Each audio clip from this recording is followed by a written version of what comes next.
Bismillahirrahmanirrahim. Assalamualaikum warahmatullahi wabarakatuh. Langsung saja pengajian kita malam ini. Ini sebenarnya pengajiannya agak request sedikit ini ya Pak Ketua. Apalagi saya dengan Sohibul Bait ini koncolamo, istilahnya antara ALS dengan AMS.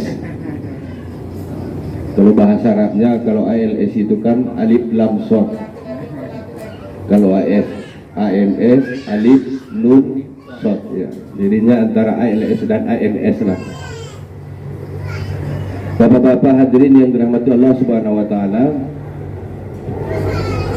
malam ini kita menyampaikan sebuah ayat Al-Quran, sebuah ketetapan Allah. Wa qadha rabbuka alla ta'budu illa iyyah wa bil walidaini ihsana. Sepenggal ayat ini menjadi pengajian kita, penyejuk hati kita, sekiranya itu bisa merubah hati kita kepada yang lebih baik. Apa maknanya? Waqodo artinya adalah sebuah ketetapan Allah. Kalau bahasa pemerintahannya, ini namanya SK, surat keputusan. Yang buat surat keputusan ini adalah Allah sendiri, dinukilkan dan dituangkan di dalam Al-Quran. SK itu keputusannya antara lain Allah ta'budu illa iyyah. Pertama ini, isi SK-nya itu adalah sebuah pernyataan bahwa kita hidup di dunia ini tidak boleh menyembah selain hanya kepada Allah Subhanahu wa taala, dalam bentuk apapun. Bahkan kata sembah, jangankan menyembah dalam praktek perbuatan kita, kata sembah sekalipun dalam tata bahasa kita sehari-hari itu bisa mengandung kesyirikan. Makanya banyak yang protes para ulama, sembah sujudku padamu, menunjukkan kepada seseorang ini ada pandangan ulama termasuk dalam bahagian dari sini.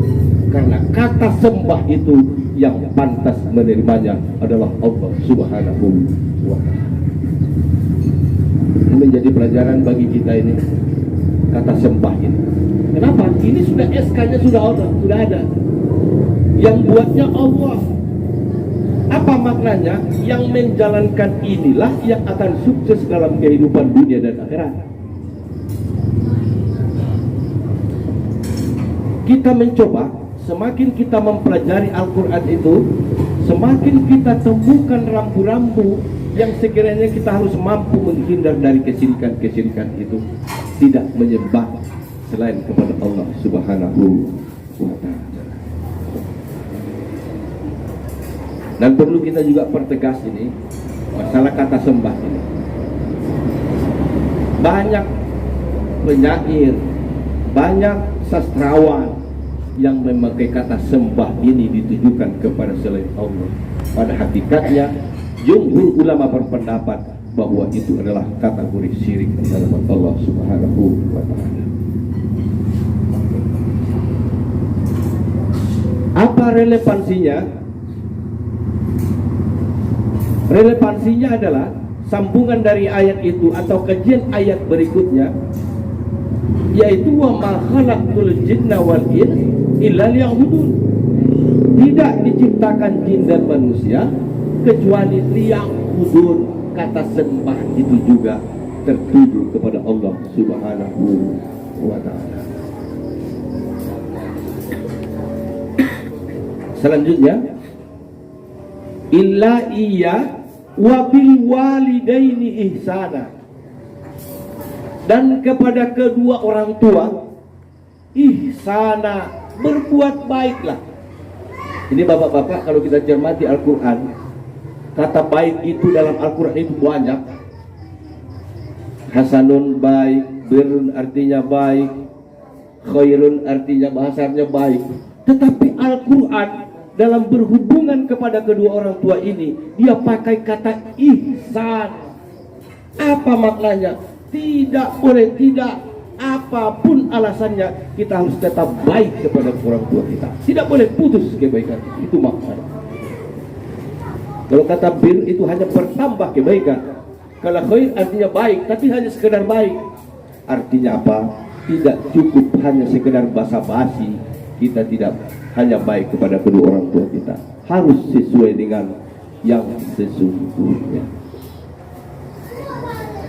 Bapak-bapak hadirin yang dirahmati Allah, ini perlu kita renungkan bersama.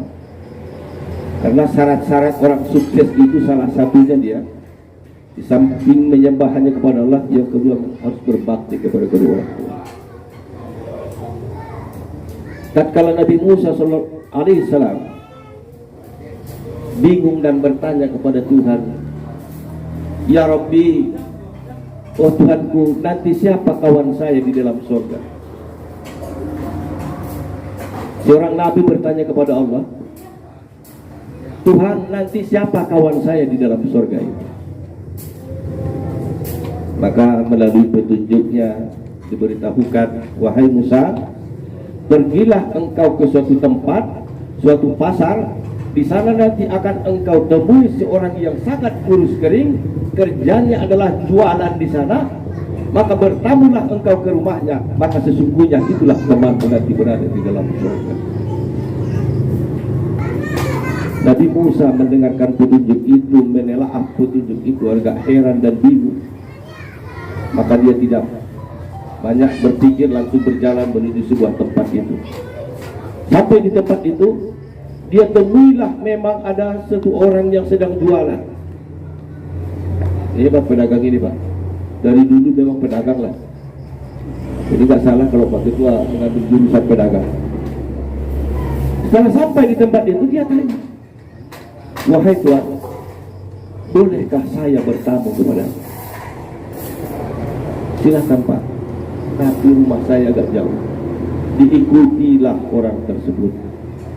Dia bawakan apa semacam di tempat kita ini ada kresek-kresek kecil. Diisikannya lah di situ kulit-kulit apa namanya kambing yang sudah dipotong-potong, dan daging sebeberapa biji dimasukkan ke kantong itu. Pergilah mereka berangkat ke rumah itu. Nabi Musa alaihissalam mengikuti dari belakang tentang perjalanan itu. Sampai di sana, orang ini tidak mempersilahkan Nabi Musa masuk. Tetapi yang lebih dulu dia lakukan adalah mengambil tempat untuk memasak, langsung dia cincang dan dia bersihkan daging itu. Langsung dia hidupkan apinya, dia masak dengan enak. Setelah itu Nabi Musa tetap aja di luar, tidak masuk ke dalam. Maka disuapilah, dibawalah makanan ini tadi. Ada tempat-tempat berbaring orang tua yang sudah kurus dan kering. Maka disuapilah dengan sop yang dia masak sendiri. Pada saat itu Nabi Musa alaihissalam menangis melihat itu.